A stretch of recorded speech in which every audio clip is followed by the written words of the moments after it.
Bonjour Philippe Herbette. Bonjour. Merci d'être en ligne avec nous ce matin. Ça y est, vous êtes soulagé? Oui, vraiment soulagé parce que jusqu'à aujourd'hui, nous n'avions pas du tout de date. Donc, avoir une date, c'est formidable et en plus, c'est même un peu soudain puisque c'est mardi prochain. On est absolument ravis. Combien de vos salles sont prêtes à rouvrir dès mardi prochain du coup? Alors, comme c'est soudain, il est possible, et vous savez, on a mis quand même beaucoup de nos employés au chômage, malheureusement. Alors, il est possible qu'on ne soit pas tout à fait prêt pour certaines salles le 2 juin.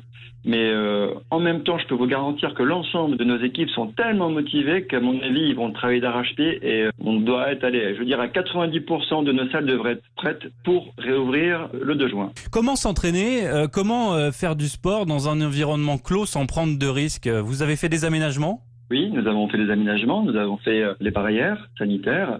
Concrètement, on compte le nombre d'adhérents au même moment dans le club, donc on limite cela. Donc c'est communiqué sur notre site, sur nos applications, donc les clients sont tout à fait informés. On sait que grâce à un sondage que nous avons fait, 97% d'entre eux sont prêts à vraiment respecter les consignes tellement ils sont motivés. Donc on sait que naturellement, la plupart de nos adhérents feront l'effort de venir plutôt dans les heures creuses. Et puis nous limitons à 5 mètres carrés par adhérent, ce qui laisse quand même pas mal de place en toute sécurité pour s'entraîner. 5 mètres carrés, c'est beaucoup. J'imagine que vous n'imposerez pas le port du masque pendant l'activité physique quand même. Non, on ne l'a pas imposé. On ne peut pas l'imposer non plus parce que c'est aussi un facteur un peu aggravant, je dirais, de manque d'oxygène, vous voyez. Donc on ne peut pas l'imposer malheureusement. Mais je sais que certaines personnes viendront, mais il faut un masque adapté. On ne pourra pas avoir un masque qui colle à la bouche, vous voyez.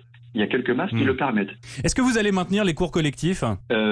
Justement, nous attendions des précisions là-dessus. Nous personnellement, nous pouvons les reprendre parce que, encore une fois, on a des grandes salles avec des conditions de ventilation très puissantes.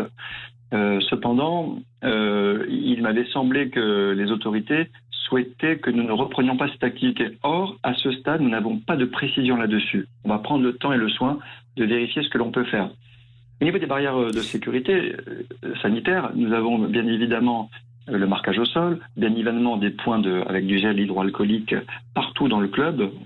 Et nous avons un nettoyage renforcé et nous avons mis aussi un produit qui s'appelle MicrobeCare, un produit tout à fait exceptionnel qui permet vraiment de presque imperméabiliser toutes nos surfaces de tous les virus, toutes les bactéries. Il n'y a plus aucune bactérie, aucun virus qui peut demeurer sur chacune de nos surfaces. Il serait instantanément détruit. Si toutefois, imaginez que quelqu'un éternue ou je ne sais quoi, il serait instantanément détruit. On a diffusé ce produit sur toutes nos surfaces, tous nos appareils, les casiers de vestiaire, les portes, les poignées de porte, etc., les banques d'accueil. Donc on a quand même une sécurité très renforcée grâce à ce produit qui vient s'ajouter aux barrières sécurité.